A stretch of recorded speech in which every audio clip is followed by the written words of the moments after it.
연초부터 이제 시장의 흐름이 굉장히 안 좋습니다. 네. 금리 인하 기대감 후퇴, 그리고 삼성전자 실적 쇼크, 그리고 코스피 전반적인 실적에 대한 기대감도 낮춰야 된다. 네. 뭐 이런 얘기도 하고요. 그리고 지정학적 리스크, 북한에, 중동에 뭐 난리도 아닙니다. 그래서 연초부터 시장이 좀 매가리가 없는데 이분은 어떻게 생각하시는지, 돌파구는 무엇인지 한번 알아보도록 하겠습니다. 심층 인터뷰 이베스트 투자증권 신중호 센터장님 모셨습니다. 어서 오세요. 어서 오십시오. 네, 안녕하세요. 네. 네. 앞에서 명단이 바뀌었네요. 롬 하세요? 아니요, 그게 아니라 여기 뒤에 그 게임을 잘 몰라서 오늘 게임주 꽤 올랐는데 그래도 몇 개. 게임주는 좋아합니다. 게임주는 그런 컨셉은. 좋아하는데. 알겠습니다. 여기 사람 다 됐네요. 간적한 거를. 아니, 네, 롬 저희와 함께합니다. 네. 자, 질문으로 가죠. 앞에서 명앵커가 얘기는 해주긴 했지만 저희가 뭐 작년 올해 극초반까지만 하더라도 생각해보면 실적에 대한 어떤 기대감도 좀 있었고 금리 네. 인하에 대한 것도 뭐 3월 얘기가 참 많았기 때문에 좀 그런 섣부른 판단 혹은 좀 잘못된 판단에 대한 벌을 지금 받고 있다. 벌이요? 라고 생각될 정도로 네, 거의 뭐 1월은 쭉쭉 빠지고 있는데 네, 오늘 마침 센터장님께서 오신다고 해서 작년 10월 17일에 네. 그낸 보고서 연간 전망. 네. 연간 전망 보고서를 봤거든요. 네. 그때랑 해서 혹시나 해서 봤더니 코스피 자리가 그때랑 지금은 지금이랑 동일하죠. 똑같더라고요. 네. 그때 왔을 때도 그런 얘기 했었던 것 같아요. 아, 내년에 그래요? 왔을 때도 지수가 비슷한 수준일 것 같다. 아니 근데 들은- 이 수준은 같은데 그 보고서 내고 2달 동안 어마어마하게 오르다가 맞아요. 또 빠졌어요. 3주 동안 어마어마하게 떨어지고 예. 있거든요. 그 기간 좀 어떻게 보내셨습니까? 저는 크게 뭐 달라진 건 없다라는 생각을 갖고 있었고 기본적으로는 우리 시장은 미국이 아니다. 뼈가 좀 아픈 씁쓸하네요. 네. 네, 맞긴 하죠. 그리고 미국의 이제 매그니피션트 세븐과 나머지 종목은 또 이제 다르다. 예. 그리고 우리는 결국 사이클을 탈 수밖에 없는 시장이다. 이렇게 보고 있는 상황입니다. 근데 이제 또 어떻게 보면 우리 시장을 또 가만히 보면 좀 끼어 있다고 해야 되나? 끼어 있다. 그러니까 오늘 대표적인 게 중국은 또 뭐 계속 하락하고 있고 미국은 아까도 선물 보니까 또 조금 오르고 있더라고요. 우리나라 증시는 미국 따라서 올랐다가 장중에 빠지고 그래서 약간 미국의 상승, 중국의 하락 그 사이에 끼어 있는 한국 시장의 특징이 고스란히 나타나는 거 아닌가 이렇게 좀 보고 있고요. 작년 연말은 뭐 10월 말에는 이제 저희들도 PBR 0.8배 중반까지 가니까 단기적으로는 이제 쇼터마켓은 살만한 가격은 됐다라고 보고 있는데 저희들이 연간 전망에 제시한 지수 밴드가 2,000약 650이었어요. 네. 공교롭게도 그 부분에서 조금은 변동성이 발생해서 지수 밴드를 맞췄다가 아니라 우리 시장이 2,650 이상을 올라가기가 좀 버거운 시장은 맞구나. 이렇게 생각하면서 연말 연초를 좀 보내고 있습니다. 그 상단을 맡고 있는 가장 큰 요인이 큰 거는 전체적으로 이제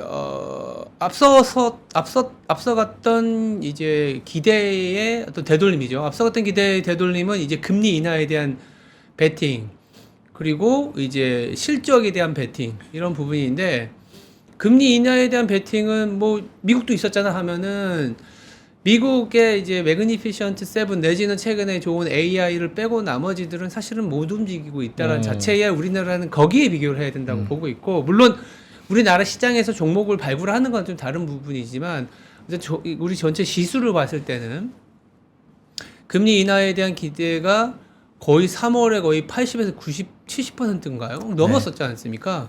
그런 부분들을 좀 되돌리는 과정에서 이 미국의 이제 단기물들이 올라가면서 주가가 하락했던 것 그리고 작년 말에서 올해 넘어올 때 우리 시장 같은 경우에는 이따가도 더 자세히 말씀드릴 수 있겠지만 영업이익 기준으로는 한 뭐 260조가 넘는 네. 그런 어떤 성장에 대한 기대들이 삼성전자의 어떤 가이던스가 나오면서 조금은 실망한 부분들이 좀 진행이 되고 있다 이렇게 보시면 될 것 같아요. 오케이. 지금 전반적인 진단은 다 해 주신 것 같고 네. 사실 우리가 뭐 사실상 10일 거래일 연속으로 두드려 맞으면서 네. 다양한 변수들에 대해서 저희 3프로에서도 이야기를 많이 해드렸고 네. 2700 근처에서 지금 2400 중반까지 일단은 떨어졌는데 네.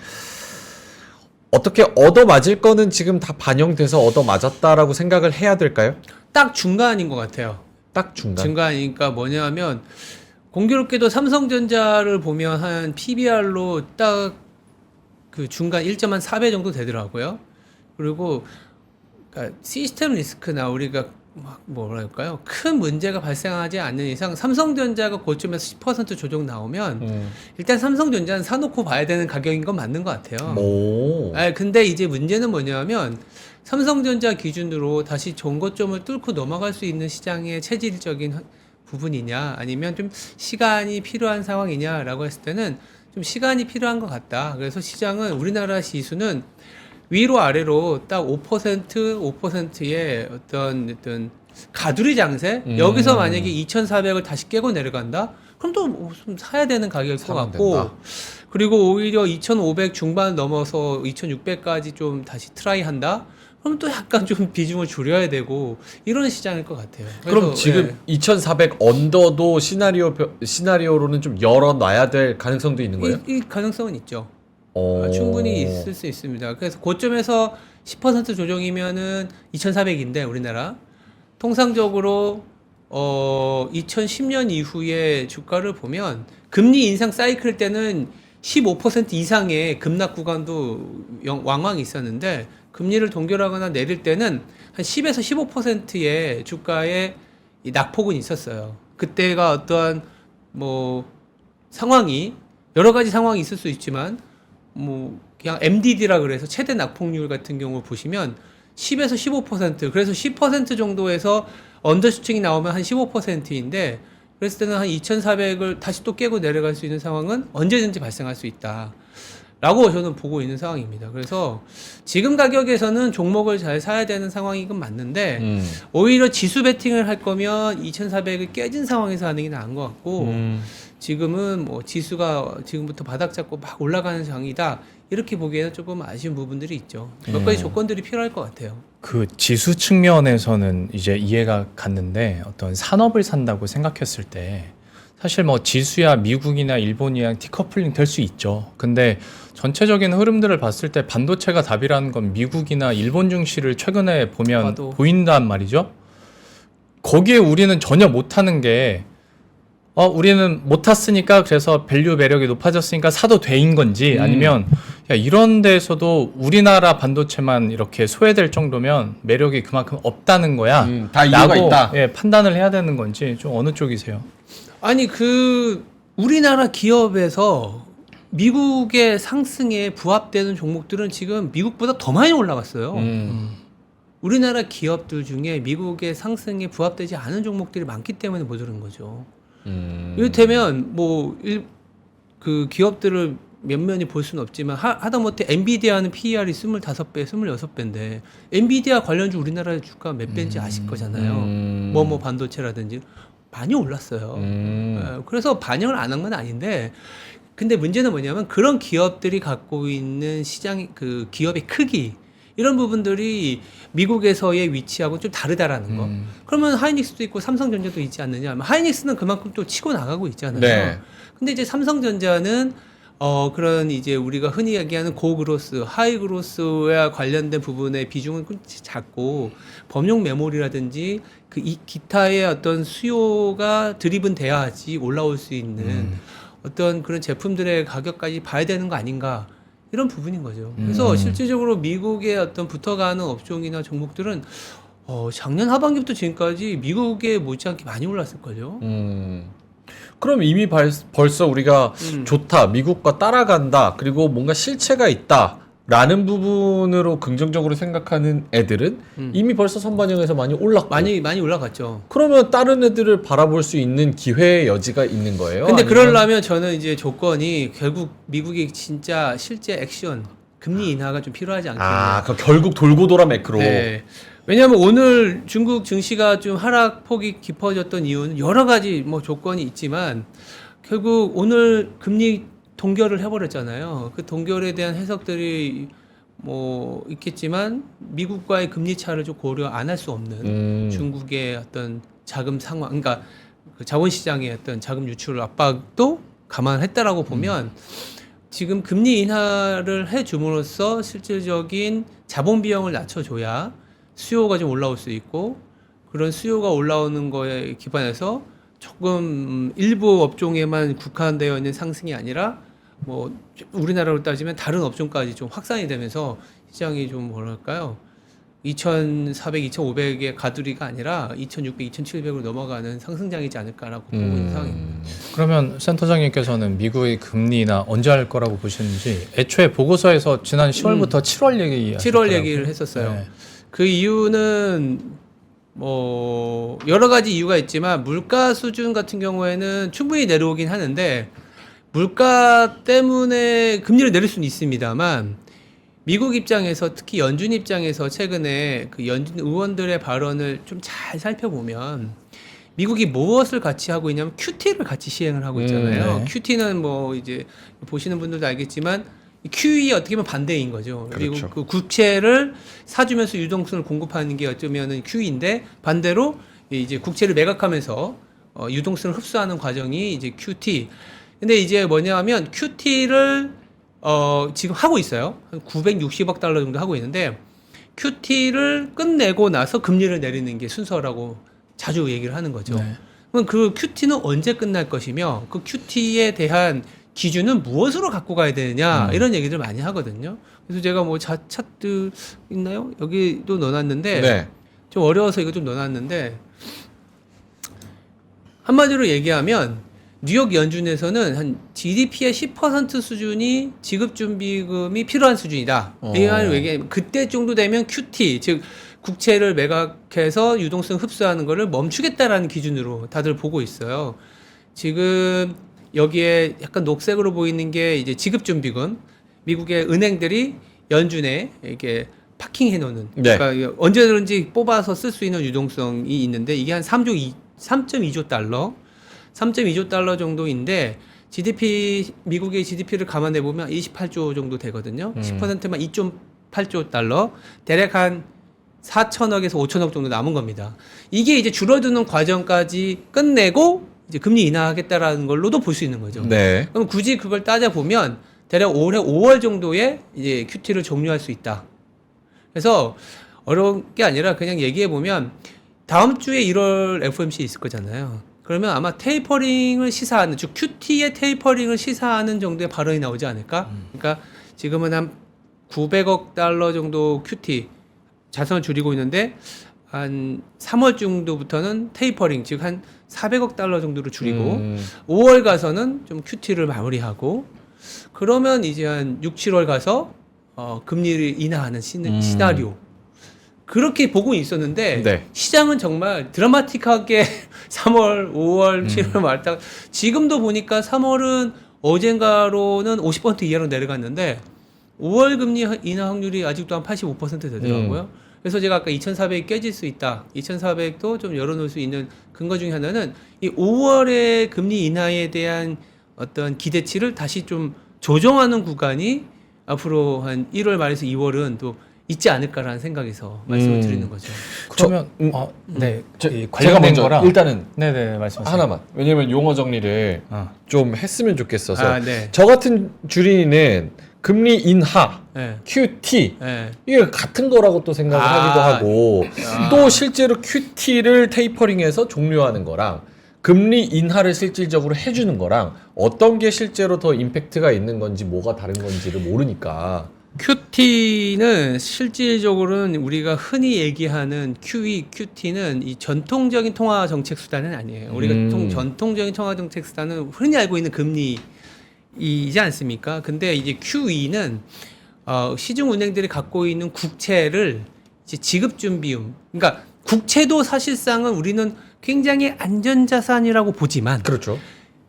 국채도 많이 바뀌거든요, 변동성이. 그러니까 국채보다 더 안전한 거는 현금입니다. 그래서 연준이 이 국채를 현금으로 소위 말해서 은행에 꽂아주는 게 QE예요. 아, 완전히 안전한 자산으로 네. 바꿔서 은행에 네. 꽂아주어서 돈을 푸는 거. 근데 꽂아준다라는 건 은행이 실제로 꽂히는 게 아니고 지급준비금으로 이제 이제 될 수 있는데 어쨌든 그 말은 뭐냐면 그만큼 내가 은행 여기 시중에 유동성을 공급할 수 있을 만한 그 어떤 유동성이 보강이 되는 게 은행 입장인 거고 네. 그 QT는 그 반대인 거죠. 반대인 유동성이 이제 떨어지는 거고 금리는 뭐냐면 은행 간의 어떤 그 조달 비용이 떨어지는 거예요. 비용. 그리고 아니면 이 디스카운트 레이트라고 해서 뭐 재할인 창구라고 해서 그러니까 은행이 은행인 중앙은행에 가서 돈을 빌리는 금리의 전체적인 비용도 떨어뜨리는 거예요. 네. 그리고 기준금리이기 때문에 한마디로 쉽게 생각하면 이 기준금리를 떨어뜨리면 시중은행이 우리 일반 기업이나 일반 가게에 떨어뜨리는 금리의 레벨도 떨어뜨리는 거죠. 펌프질을 좀 해주는 그쵸? 거네요. 전반적인. 그러니까 QE를 통해서 유동성이 나오는 것도 사실적으로 돈이 나올 수는 있지만 은행 입장에서는 그냥 유동성을 갖고 있을 수도 있는 거예요. 근데 이제 돈을 빌리는 입장에서는 금리가 떨어지면 우리가 대출 비용이 5%의 비용을 내다가 4%, 3%가 되면 좀 숨통이 트이잖아요. 그거랑 QE랑은 좀 다른 거라고 보시면 될 것 같아요. 그래서 실질적으로 금리 인하를 해야 물론 시중금리가 움직이긴 하지만 진짜 우리가 어디 주택담보대출을 받든 아니면 어디 가서 신용대출을 받든 금리가 낮은 수준이 돼야 뭔가 숨통이 트일 거잖아요. 그렇죠. 그런 액션을 말씀드리는 그럼 금리 거죠. 인하가 증시랑 경제한테는 임팩트가 훨씬 큰 더 거예요? 클 수 있죠. 훨씬 크다. 근데 물론 QE도 워낙 그 그러니까 미국 기준으로는 제로 금리였기 때문에 금리 갖고 뭘 할 수 없는 상황에서 QE와 QT를 했던 거고 지금 단계에서는 시장에서는 QE, QT의 비전통적인 통화 정책을 바라는 게 아니라 실제 네. 금리 인하를 통해서 사람들이 받아보는 비용을 낮춰주는 그 상황을 기대하는 거죠. 알겠습니다. 질문 좋네요. 주린이의 질문 아유, 감사합니다. 제가 설명을 제대로 잘 우리 못한 너무 거 아니, 아니에요. 걸렸어요. 네. 근데 딱 정리가 되니까 이해가 되는 100% 이해는 기술적으로 못해도 대충 이제 개념적으로는 네. 좀 알아들었습니다. 근데 그 QT 테이퍼링 말씀해 주시면서 그러니까 설사 7월에 금리 인하를 한다고 해도 3월에 QT 테이퍼링만 해도 사인은 사인대로 받고 실제로 유동성이 조금 더 풀리지 않을까 그런 기대감으로 시장이 오를 가능성은 없습니까? 그럴 수는 있는데 그거에 대한 반응을 작년 연말 10월 말부터 올해 1월까지 미국의 10년물 같은 경우에는 5%에서 4%가 깨지는 드라마틱한 장을 한번 보여줬다라는 거. 맞아요. 그게 소위 말하는 선반영이지 않을까라는 거고, 그리고 이것도 예상인 거잖아요. 테이퍼링은 시사하지 않을까라는 예상인 거고, 시장에서는 테이퍼링보다 더 중요한 건 금리 인하의 시점에 대한 어떤 그 베팅이었는데, 그래 이제 테이퍼링 시작하면은 잠깐만 언제 금리 내리는 거지? 이거 3월은 아니네. 네, 분명 이제 3월은 아닌 거지. 5월도 그러면 이 스케줄이라면 조금 더 뒤로 밀려야 되네. 이렇게 받아들일 가능성도 있다라는 거죠. 그래서 아직까지도 시장은 5월 이내에 금리 인하한다라는 그 베팅의 어떤 기대감이 조금은 낮아져야 되는 게 첫 번째 정권이지 않겠냐. 우리 그럼 시장이 여기 받아들이는. 지금 써주신 시나리오 빨라도 1월에 QT 테이퍼링 시사하고 3월에 실제 QT 테이퍼링 하고 5월에 QT 종료하고 요 시나리오대로 지금 시장의 컨센서스가 형성이 돼 있는 거예요? 아니요. 그건 저희의 생각인 거죠. 시장의 기대치는 이거보다 훨씬 더 더 빠르죠 지금. 비둘기파적으로 보고 있는 그러니까 거고. 5월에 금리 인하. 그리고 아마 이번 주에 PC 나오면 PC에 따라서 또 물가가 내려가는 방향성을 보면 언제든지 금리를 내릴 수 있다라는 베팅은 하겠는데 이런 QT라는 것까지 감안을 하고 시장을 바라봐야 되지 않겠냐는 측면에서 얘기를 드린 거죠. 그런 뜻에서 코스피 지수가 조금 더 내려올 가능성도 충분히 있다. 통화 정책은 그 연준의 어떤 스탠스는 시장에서 바라는 것보다는 덜 우호적일 수 있다라는 거. 두 번째는 실적이죠. 실적이 조금 많이 높게 형성이 되어 있는 부분들이 1월 말 2월 3월까지죠. 우리 이제 연간 전망 연간 저기 실적이니까 그 과정에서 눈높이가 좀 낮아지게 되면 주가가 또 움직일 수 있다. 공교롭게도 그러다 보니까 1, 2월에 조금 뭐 바라는 건 아닌데 주가가 2,400을 깨고 내려오면 오히려 나는 남은 연간의 시장이 더 좋지 않을까. 지금부터 내달리기보단 그렇게 보고 있는 상황입니다. 참. 근데 아직도 시장 보면 금리 상반기에 2번은 인할 걸로 사람들이 기대를 많이 네, 하니까. 그렇더라고요. 근데 예. 금방금방 바뀌는 거 아시잖아요. 그 CME 패드 워치도 많이 그쵸. 보시고 네. 하는데 하루 만에 갑자기 또 10%포인트 빠지고 모르긴 몰라도 이번 주 PC 나오면서 또 다시 시장은 조금 변동성이 생길 가능성도 높지 않을까. 전월 대비 PC가 올라가니까 전년 대비로는 좀 떨어지는 거는 맞지만 전월 대비로 올라가는 부분들에 굉장히 고민을 많이 할 것 같아요. 오케이.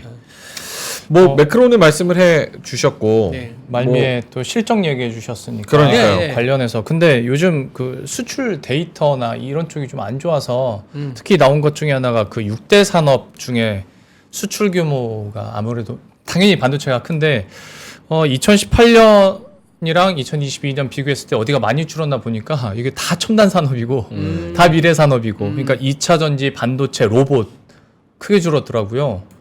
이게 반등이 절대 가능한- 금액 자체 말씀하시는 거죠? 네, 그때와 비교했을 때. 네네네. 네네. 이 흐름, 시류 이게 과연 실적 반등을 이끌어낼 수 있는 분위기인가라는 좀 걱정이 그러니까 그런 앞서서요. 고민이 좀 있는 것 같아요. 그러니까 뭐 주가는 방향성의 어떤 함수다라는 거는 뭐 받아들이긴 합니다. 저도 절대적인 레벨이 낮아도 주가는 더 높은 수준을 가져갈 수는 있잖아요. 성장률이 나온다면. 근데 문제는 뭐냐면 지금 아까 말씀하셨던 것들이 다 이제 합쳐졌을 때 우리나라의 이익으로 나올 텐데 우리나라 이익이 지금 서두에서도 말씀드렸지만 한 260조는 아직 조금 깨졌더라고. 한 250조 후반 정도.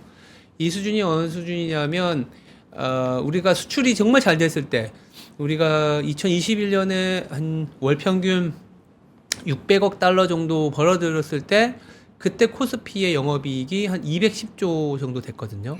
21년에 220조 정도 됐네요. 220조. 그럼 그때보다 30조 원이 더 늘어난다고 보는 거거든요.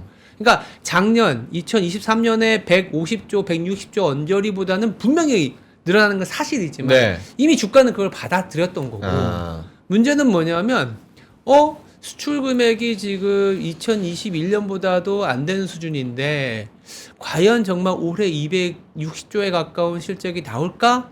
이렇게 스타트를 했을 때 삼성전자부터 안 나오기 시작하니까 삼성전자도 뭐 40조 원 넘게 보던 게 34조 원, 뭐 35조 원을 깨고 내려온 거고 아마도 물론 하이닉스는 뭐 잘 나올 수 있게 하겠지만은 대부분의 업종에서 눈높이가 빠르게 하향 조정되는 구간이 1월 말에서 2월 중순까지 좀 있지 않을까라는 생각에서 그렇게 됐을 때는 주가가 그러니까 이익이 하향 조정될 때 금리라도 내려가 주면서 조금 안정을 찾아야 되는데 아까 말씀드린 것처럼 금리는 너무나 드라마틱하게 내려왔다가 다시 올라가는 국면이고 아니면 멈춰주어 버리거나 이제는 이제 이익 자체가 내려가는 국면이기 때문에 눈높이가 그러면 네. 주가가 위로 튀기보다는 어쩌면 버티거나 아래로의 변동성일 가능성이 높지 않겠냐 이렇게 말씀드립니다. 네, 어떻게든 뭔가를 찾으려는 입장에서 네. 같은 맥락으로 반도체는 그러는데 수출 전체 규모에서 차지하는 자동차 비중은 어느 정도 유지를 해주면서 주가는 많이 못 올랐어. 그러니까 자동차, 언제부턴가 자동차가 더 매력적인가? 저도 자동차는 그래서 굳이 따지면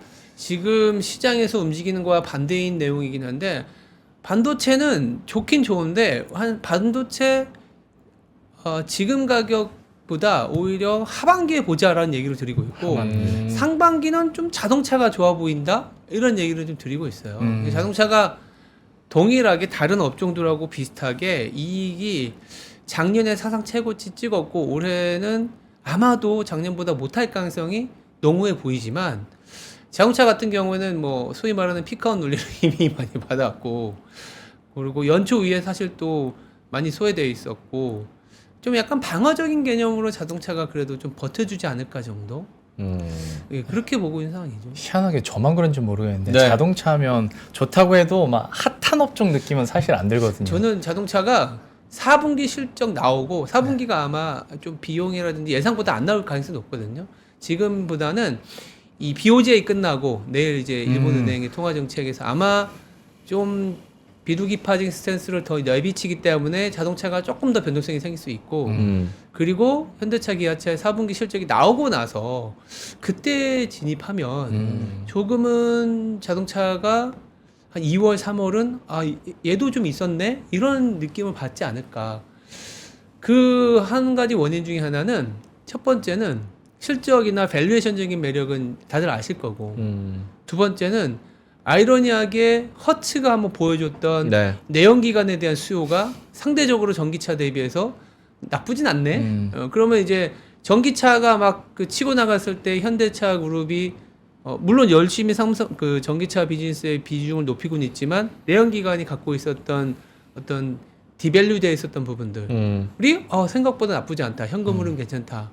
그리고 마지막 남은 고리는 매크로단의 플레이일 수 있는데 도요타하고 현대차의 그 주가를 같이 그려보면 현대차를 위에 놓고 도요타를 밑에 놓고 이렇게 스프레드 그러니까 상대 주가 그리면 네. 원엔 환율하고 동일해요. 그러니까 원엔 환율이 내려갈수록 도요타는 올라가고 좋고. 현대차는 나빴던 거죠. 근데 거꾸로 이제 방향성에서 당장은 BOJ가 긴축을 하는 건 아니지만 2월, 3월 춘투라든지 4월에 이제 물류와 관련된 시간당 임금이 올라갔을 때 그 기대감을 조금씩 이렇게 뭐랄까 생겨나기 시작하면 4분기 실적이 나온 2분기 2월부터는 자동차가 하나의 또 대안이 될 수도 있는 그런 가능성이 있지 않겠냐는 생각을 좀 말씀드리고 있습니다. 알겠습니다. 시간이 별로 안 남아서 네. 그러니까 지금 말씀하신 거를 정리하면 결국은 우리 시장의 그런 실적에 대한 기대감 여러 가지 기대감을 미리 땡겨서 썼고 네. 그 다음에 삼성전자 자 그럼 우리 이만큼 기대했는데 뚜껑 한번 열어볼까? 뚜껑 열었더니 웬걸 이거 뭐 모든 리포트보다 훨씬 더 하회하면서 쇼크를 한번 줬고 2차 전지 당연히 안 좋고 그 자동차는 움직일 생각 안 하고 환율은 높아졌고 환율은 높아졌고 거기다가 전반적인 실적 자체도 조금씩 이렇게 맞아요. 좀 슬로우 다운 되니까 그러면 매크로가 좋아져야 되는데 하고 매크로를 보니까 저쪽에 이제 통화정책 쪽에서는 금리 인하 기대감 너무 설레발 치지 네, 말아라 맞아요. 이렇게 얘기를 한 상황 그래서 네. 조금 더 보수적일 수 있는 그런 관점을 근데 주가 빠지면 사는 건 맞고 지금 가격이 굉장히 애매한 가격이다. 애매한 가격이다. 그럼 현 시장 상황에서 마지막으로 한 3분 남았는데 센터장님께서 좀 애매한 시장에서 도피처 네. 혹은 해안 이런 거를 좀 저는 주신다고 하면 올해 내내 뭐 그 연간 전망에서도 썼지만 올해의 키 컨셉의 어떤 업종은 제약 바이오하고 소프트웨어예요. 네카오라든지 그다음에 제약 바이오 업종이 왜 그러냐면 닫혀 있는 장이잖아요. 가두리 장세. 거기다 금리는 더 올라가지 못하지만 높은 금리에서 성장률을 찾아야 되는 구간. 그래서 AI라든지 이런 부분들은 치고 나가긴 했지만 더 이제 소위 말해서 밸류에이션 주기에는 상당히 부담스러운 영역이고, 지금부터는 그러면 오히려 현금 흐름도 괜찮고, 상대적으로 소외되어 있었고, 그리고 상대적으로 성장이 잘 나올 만한 데가 어디냐라고 봤을 때는 저는 제약바이오하고 이제 소프트웨어를 말씀을 드리고 있죠. 두 개 합쳤을 때 시총 비중도 꽤 높아요. 그동안 워낙 2년 동안 소외되어서 많이 소위 말해서 빈집이 근데 한 연초 이후 조금 계속 끔틀끔틀 올라가는데 그렇죠. 여전히 저는 우리나라 시총에서 차지했었던 어닝 대비 시총의 어떤 비중은 상당히 낮은 수준이 있다고 보고 있기 때문에 그 안에서 계속 아이디어가 나오지 않을까 생각하고 있습니다. 그 인터넷에 네카오가 카카오도 역시 들어가요? 그렇죠. 욕하고 바닥에서 한 2배 올랐더라고요. 그렇죠. 저 네. 주주예요. 근데 이 네. 그 소프트웨어가 들어가 있는 업종이 두 가지가 있는데 인터넷하고 게임주거든요. 인터넷 게임. 그러니까 인터넷이 여기서 얘기하는 네카오고 네. 게임은 우리가 뭐 NC소프트나 뭐 네오이즈나 뭐 WKN 이런 게 있는데 그 기업들이 고스란히 재밌게도 자기들의 받았던 밸류에이션의 최하단에서 움직인 거고 현금 흐름도 지금은 잘 봐야 되는 게 금리가 낮아지긴 하지만 금리의 레벨은 높은 수준이거든 예전보다. 그래서 현금 흐름이 동반되지 않은 중소형주나 성장주는 조금 올라가 너무 심한 변동성에 노출될 수 있기 때문에 네. 되려 아까 얘기했던 네이버나 카카오 같은 경우 현금 흐름은 괜찮거든요. 그리고 주가도 많이 빠졌다가 물론 50% 올랐지만 그리고 실적 자체도 4분기나 1분기 이게 어닝에 대한 기대치가 조금씩 올라오고 있어요. 그래서 그런 기업들이 저는 오히려 선택지가 될 수 있다. 물론 화려한 AI나 이런 부분들은 분명히 시장의 현재 주도주이긴 맞지만 지금 굳이 그러한 어떤 높은 레벨에 있는 주가가 좀 많이 좀 부담스럽다 할 경우에는 네. 상대적으로 주가가 하락할 때도 변동성에서 안정적일 수 있고 오히려 지나고 6개월 후에 지나가 봤더니 생각보다 수익이 높아져 있네라는 부분들이 아까 제가 말씀드렸던 그런 업종이지 않을까. 제약바이오, 인터넷. 네, 네. 그러면 조금 더 큰 틀에서 만약에 주식을 가지고 있다면 전반적인 자산은 지금 주식 비중은 어느 정도 지금 레벨에서가 지금 적당하다고 비중이게 되면 저는 만약에 국내 주식으로 따지면 딱 50%를 들고 있을 것 같아요. 나머지 50%는 현금 네. 혹은 뭐 현금 혹은 뭐 다른 거는 사실은 모르겠어요. 미장. 미국장까지 포함한다면은 국내 주식보다는 미국장을 좀 더 많이 사겠죠. 그래요. 한 70%의 주식, 30%의 현금일 텐데 70에서도 한 50%뭐 아니면 60% 이상은 미국 주식을 갖고 가는 게 맞지 않겠나.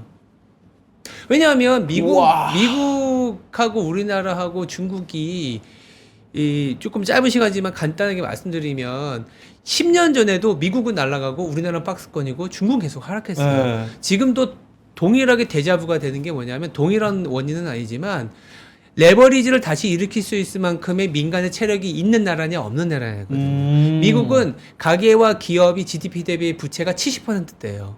근데 우리나라는 가계가 100%가 넘고 중국은 기업이 100%가 넘어요. 둘이 합쳤을 때 다 200%가 넘는 나라들이거든요.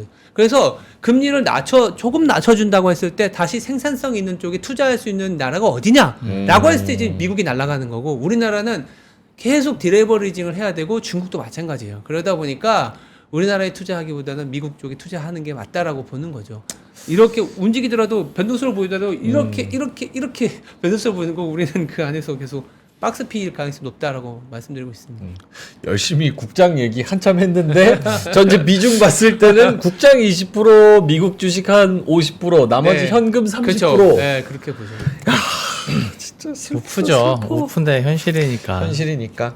알겠습니다. 자, 그러면은 더 말씀을 나누고 싶지만 뒤에 또 시간이 또 언더스탠딩 팀이 오셔야 돼서 네. 자주 나와주시면 네, 알겠습니다. 너무 좋을 것 같습니다. 네, 네.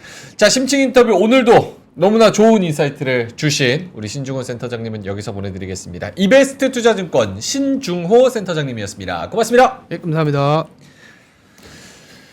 저희가 말미에 너무 우리나라 시장 꼭 망할 것처럼 혹시 받아들이실까봐 제가 하나 첨언을 하자면 센터장님께서 그 내신 보고서 중에 PER보다 EPS가 중요하다라는 얘기를 하셨거든요. 물론 실적에 대한 전망이 떨어지는 건 맞는데 제가 어찌 보면 찾아보면 실적이 오르면서도 PER 매력까지 생긴 종목군들이 있거든요. 그런 관점에서 또 국내 증시를 한번 투자 전략 세워 보신다면 너무 절망만 할 필요는 없다. 국장 명예 홍보 대사입니다. 아니, 아이고 고맙습니다. 대한민국 사람이면 국장 해야지. 갤럭시 써야 되고 현대차 타야 되고 뭐 그렇습니다. 애국가 불러야지. 옛날에 뭐 그런 유행어가 있었으니까. 맞습니다. 네. 자, 그러면 저희는 이만 여기서 인사를 좀 드리도록 하고요. 1시간 15분 들어주시느라 고생 너무 많으셨고 내일도 성공 투자하셔서 또 퇴근길 라이브 클로징 벨과 함께 하시면 좋을 것 같습니다. 저희는 이만 여기서 물러갑니다. 고맙습니다. 고맙습니다. 장 시작 전부터 종료까지 쏟아지는 수많은 뉴스와 정보들. 이 중에서 어떤 것이 투자에 정말 도움이 되는 정보일까요? 3프로의 증시 셔터맨 박근영 마스터가 직접 정보를 선별하고 투자의 힌트를 드립니다. 시간도 아끼고 투자 아이디어도 얻는 시간, 박근영 부장의 마켓 힌트와 함께 하세요. 자세한 사항은 3프로 TV 앱과 홈페이지를 확인하세요.